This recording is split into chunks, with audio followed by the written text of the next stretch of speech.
The aim of this tutorial is to show you how to produce an instructional video. I will discuss the various steps needed to produce a video. I will also create a simple video on the process of making a cup of coffee as an example.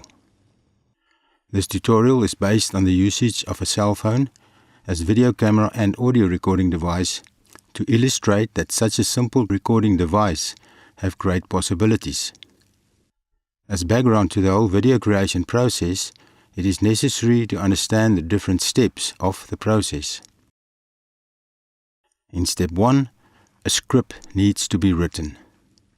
It may sound intimidating, but the script is basically a document explaining the process and also indicating what visual material will be used to illustrate this process. To be able to produce an instructional video on any subject, you will have to know your subject. So research and make sure you understand the subject before starting to write the script.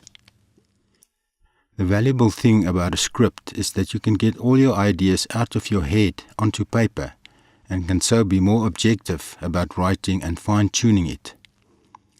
Other people can also comment on it, especially if you are working in a group.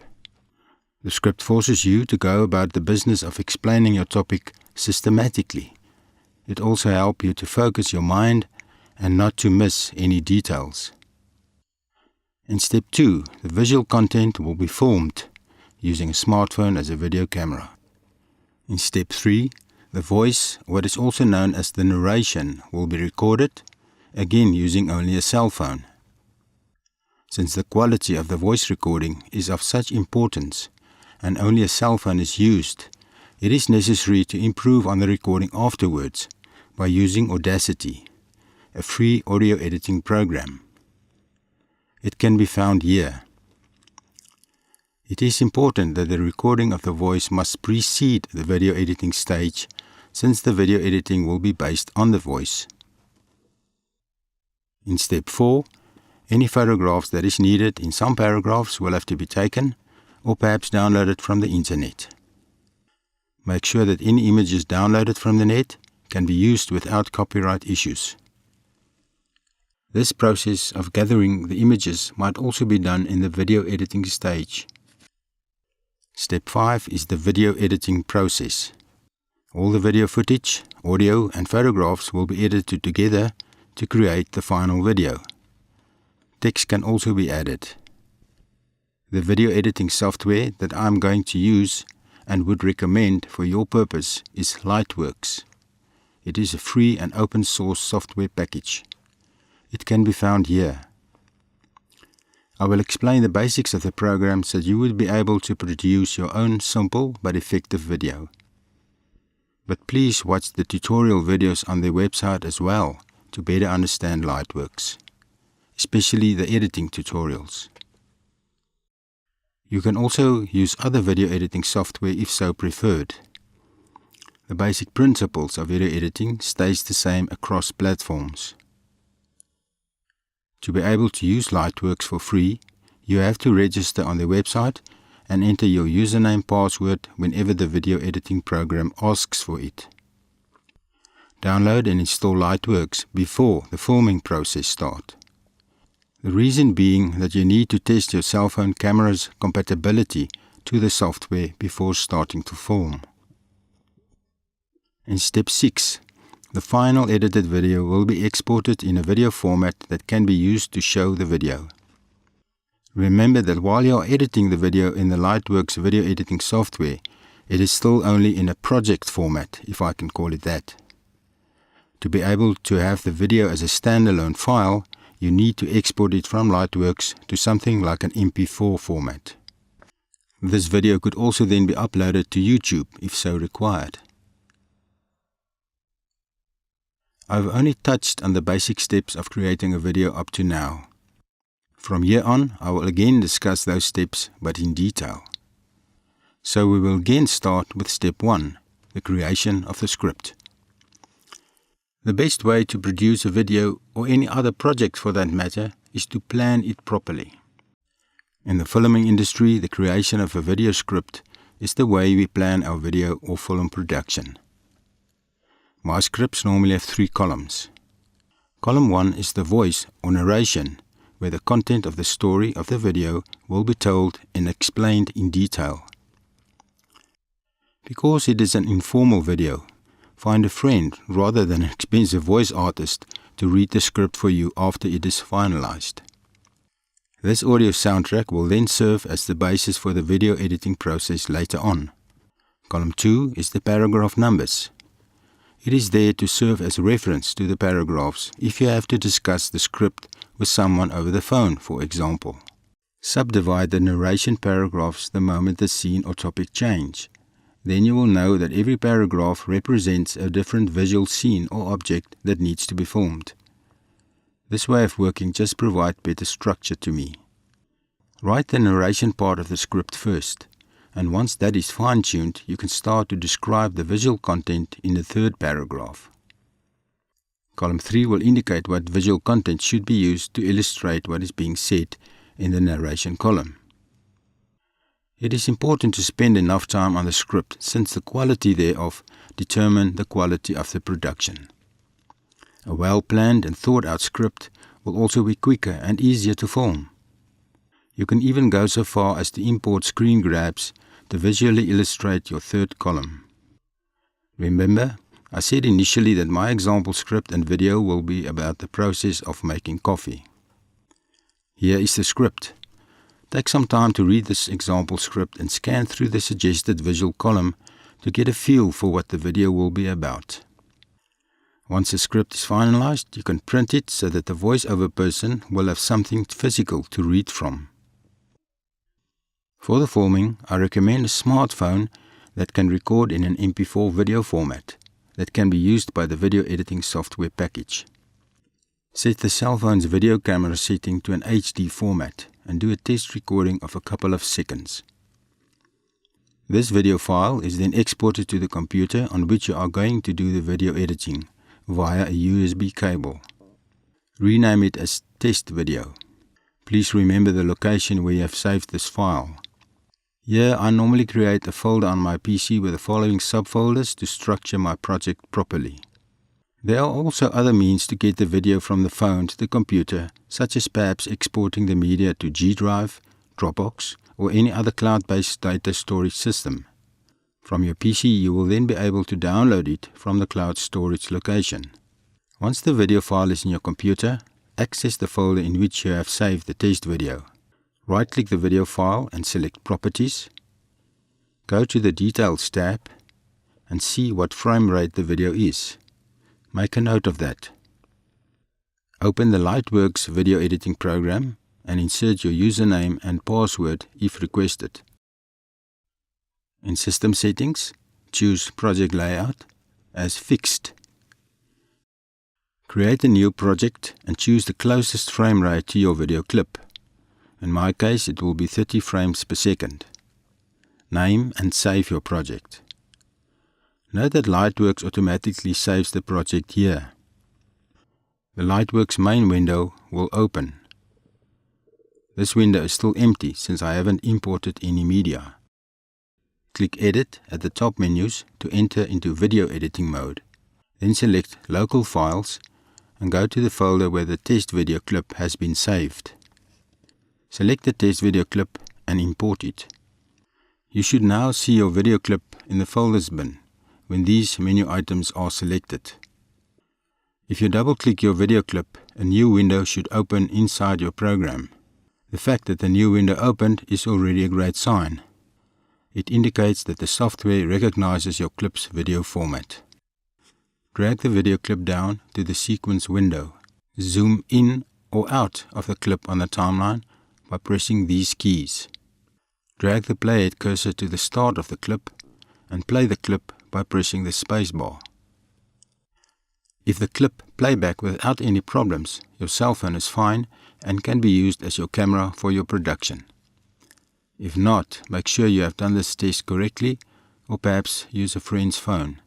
As an alternative, instead of looking for another phone, you might also be able to use free software like Handbrake to convert your video clip to MP4, but that is for yourself to explore and learn.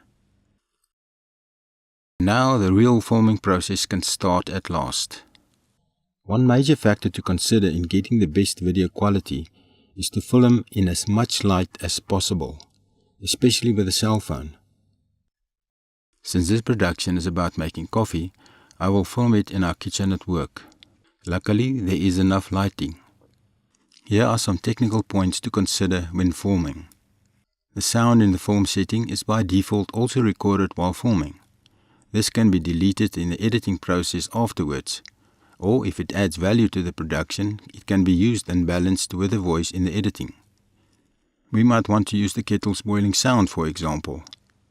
Another important factor is to film in landscape mode, since the typical display for your video might be in YouTube or on a computer monitor, both of which uses a landscape format as default. Still, another tip is to shoot all your scenes with the cell phone zoomed out on wide. The one thing that cell phones normally can't do well is to zoom in. So if you want to get a close-up, move the camera closer. The exception is when filming a person's face. Going too close to a face will distort it and make it look round. Another thing to take into account when filming is to film your subject long enough so that when editing it over the corresponding audio, the footage doesn't run out before the audio. If the video is longer than the audio, one can just leave the audio quiet or insert music there. Still shots, like showing the various ingredients, is less of a problem because one can freeze the shot in editing afterwards to extend the length of it. Something that I often do is that I ask my model to be prepared to freeze when I ask him or her to do that. Then while still filming, I will move closer, position my camera to get a close-up shot, and ask him to continue his action. At some stage in the action, I may realize a wider shot will now be better, and will repeat the freeze request, move the camera back, and continue. In the editing process, one can then cut out this footage where you moved in and out without losing some of the action. Once you have formed and covered all the paragraphs, export the video clips from your cell phone to your video folder on the PC. To make it even easier and more structured, rename each video clip according to the corresponding paragraph number in the script. Once all this is done, the next step can be taken, and that is to record a person reading the voice. Once again, it is important to do a test to see if the audio being recorded on the cell phone is of adequate quality and of a compatible format that can be used in the audio editing program Audacity. If your phone doesn't have a default sound recorder, find one on the app or iPhone store. There are many free ones available. Now make a short recording on your sound recording app by talking for a couple of seconds on the phone. After recording, locate the file on your phone and export it via the USB cable to the audio folder on the computer. Now open the Audacity program and try to import the test audio file. If it does import, the battle is won and you know your audio files can be edited in Audacity. Now that we know we can use our cell phone as an audio recorder, you need to prepare the printed script, since the person doing the voice will have to read it from this. It obviously is very important that the script should be 100% finalized by this time. Try to select someone with a clear voice and good pronunciation. To get a good quality audio recording, the following points is of importance. The air conditioner in the room should be switched off. All phones should be on silent. Computers in the room must also be switched off. The fans generate noise. No people talking in or close to the room. It should thus be as quiet as possible. Hold the cell phone about 20 centimeters from your mouth when recording. Record about 5 seconds of silence. That is just the sounds in the room before the person starts to read from the script. This piece of quiet audio will be used later on to enhance your recording in Audacity. If the person makes a mistake while reading, just repeat the last sentence. Leave a second or so in between the mistakes before starting again. These mistakes can be easily edited out afterwards in Audacity. Once the session is done, you can locate the audio file on your cell phone and export it to your audio folder project on your PC. Rename it as Original Voice, for example. The next step will be to import that original voice audio file into Audacity, to enhance it and to cut it up into the different paragraph numbers and export those as WAV files. It is always a good idea to make a backup of your original audio before you start editing it, because the editing process is destructive, meaning it changes the file you are working on. I will only touch on the basic steps of using Audacity to be able to help you with this tutorial. If you want more information, there are many video tutorials on Audacity in YouTube. Once your original voice audio clip has been imported, the following basic adjustments must be made to it. Any soft background noises should be removed, and then the playback levels enhanced to a healthy level. First of all, select only that part of the audio where there is no voice. Remember, I asked you to record the 5 seconds of just the background sounds without reading. While it is still selected, go to the Effects menu, select Noise Reduction, and click on Noise Profile. Now select your complete audio file, and again go to Effects menu, Noise Reduction, but this time click on OK at the bottom to apply the noise profile to the whole clip. Confirm the improvement by listening to the clip. Now to enhance the audio levels. Select the whole clip and go to Effects, Amplitude. Click the Allow Clipping tick box and enter 4 dB as a test. The value can vary depending on the quality of the recording and also if there are any peaks in the audio. The audio waveform should look something like this section, which is marked as correct. The tops of the waveforms shouldn't be flat and cut off like part B, and it also should not be too low in general appearance like part C. So undo your result if your general waveform of your whole clip is too low or too high, and select another value until you have it as part A. Once you are satisfied that your whole clip's audio level is correct, you can now select all the good parts and delete the bad bits. I recommend you do this by labeling the best recorded versions of your paragraphs. The way to label a paragraph is to select the paragraph, go to the Tracks menu, select Add Label at Selection, or you can save time by just using the shortcut Ctrl+B to do the same, and name the label with the corresponding paragraph number in the script. Label the rest of the paragraphs in the voice recording. This will take time, but will save you time in the long run when you have to export those paragraphs again. And exporting these parts of the audio file as separate WAV files is our next step. WAV files are the best format you can use and will also import without problems into your video editor. To export these clips, start by selecting Label 1. In the menu, go to File, Export Selected Audio, select the correct folder where you want to save the file to, give it the corresponding paragraph name, in this case it is 01 voice, select the format as WAV, and click OK. Carry on in the same way with the rest of the paragraphs until you are done. You should now have a list of WAV audio voice files corresponding to your script's paragraph numbers. This explanation of creating the voice files is just one way of doing it. There are many ways to kill a cat, but I decided on showing you this way because it is structured and make the relationship of the video and audio files to the script clear. In step 4, you have to get the photographs you decided to use in your script. In most cases, it would probably be to get images from the internet.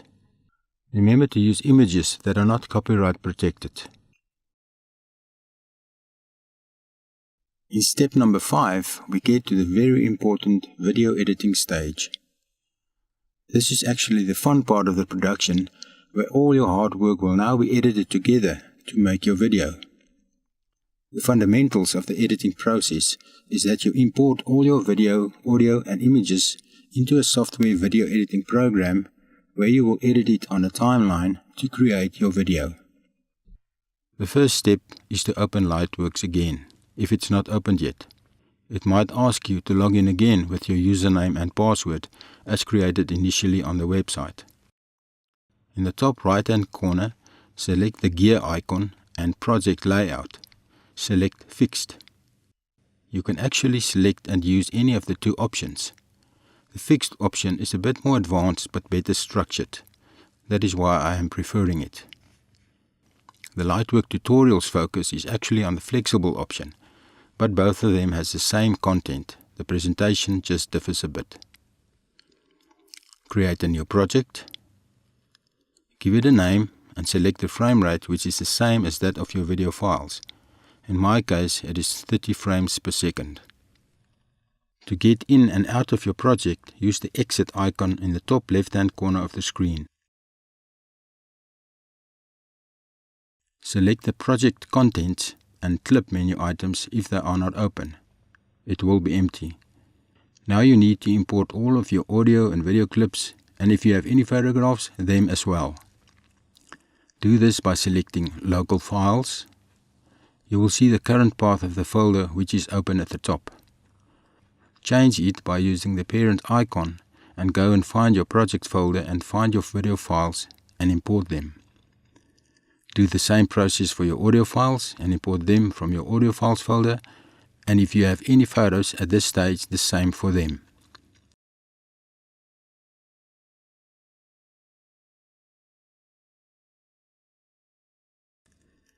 Now you need to create the timeline or sequence in which you are going to assemble all of your footage. Create a new sequence by selecting the Sequences folder. Right-click in the empty window, open bin commands if it's not open, and select Empty Sequence.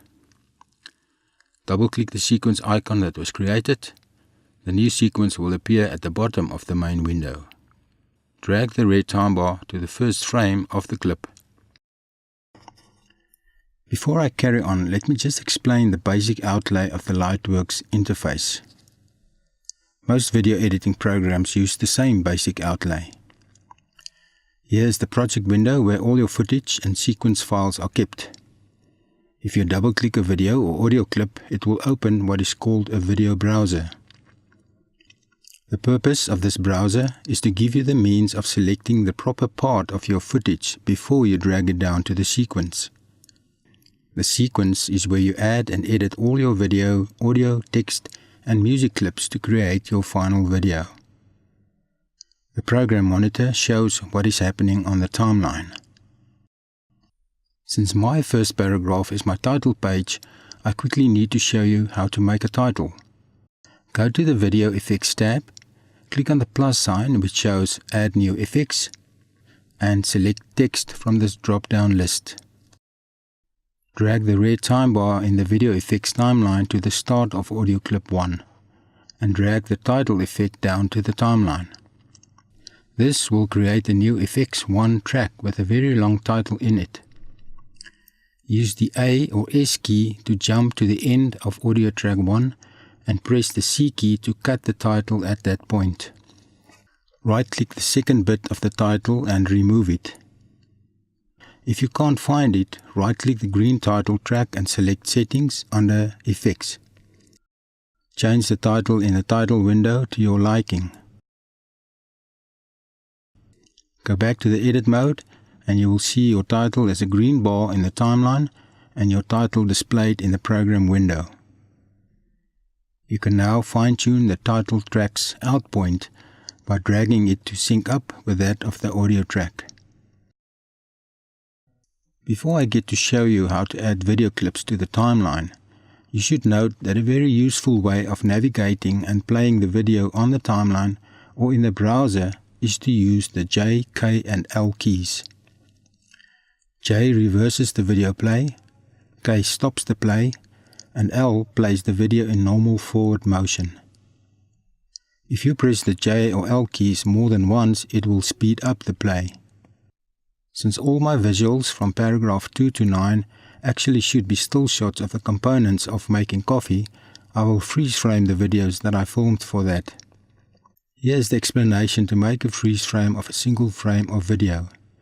I will use paragraph 2 as my example. So I select video clip 2. Double-click it to load it into the browser. Use the J, K and L keys to play to the point where I want to freeze the clip. Make sure it's a good sharp frame. Select I for in point and just play on for a second or two, and then select that as my out point. If I just drag the clip now down, this might happen.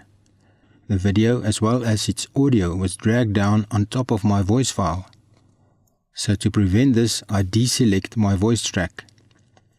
If I now drag it down, it only brings the video down into video track 1. If I play it, you will see that it is still not a freeze frame. To fix that, move the time bar to the beginning of the video clip by using the A or S key. Right-click the video clip and select Speed. Select 0% and remember to select Do It. The clip is now frozen. Drag its endpoint to sync with the endpoint of audio clip number 2. If you now play it, you won't hear any audio. Why?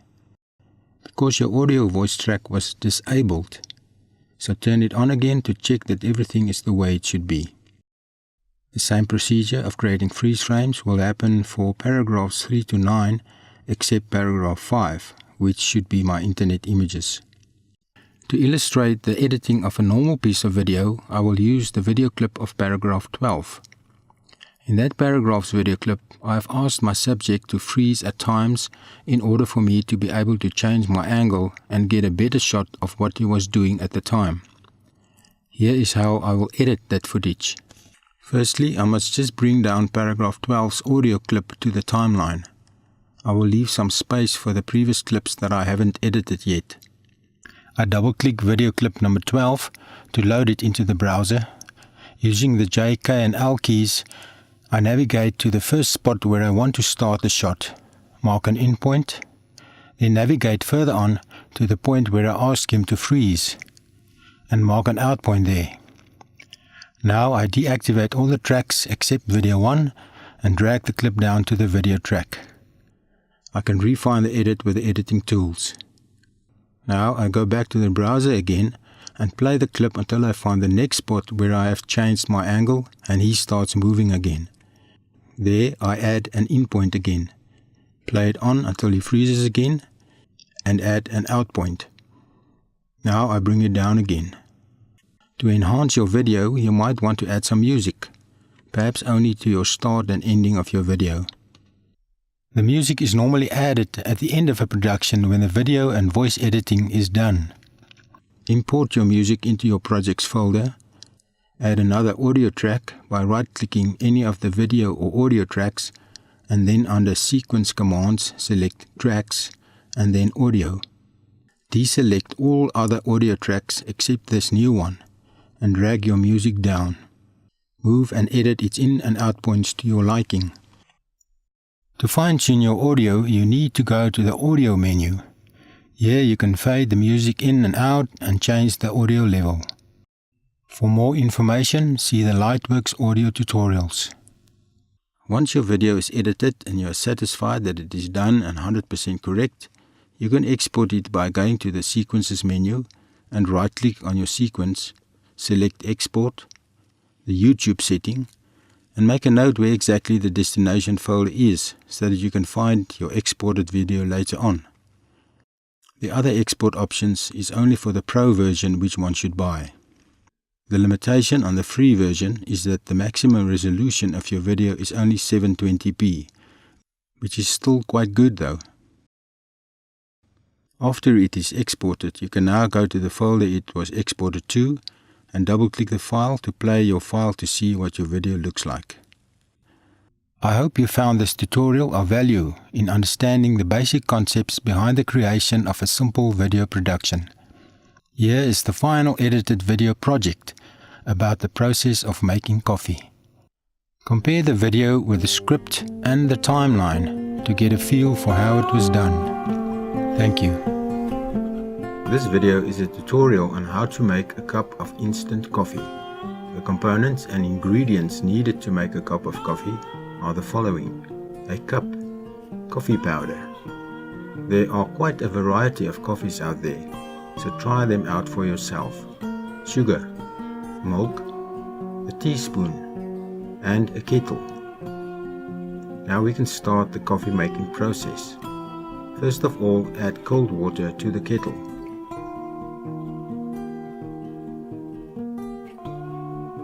Switch it on. While the kettle is boiling, the following ingredients can be added to the cup. Add a teaspoon of coffee to the cup. You may change that to your liking. Add 1 teaspoon of sugar. Some people might prefer none or more than one. And add some milk.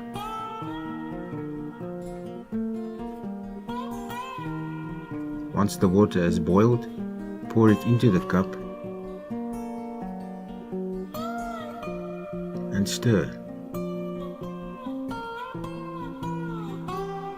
And there you have it, a delicious cup of coffee.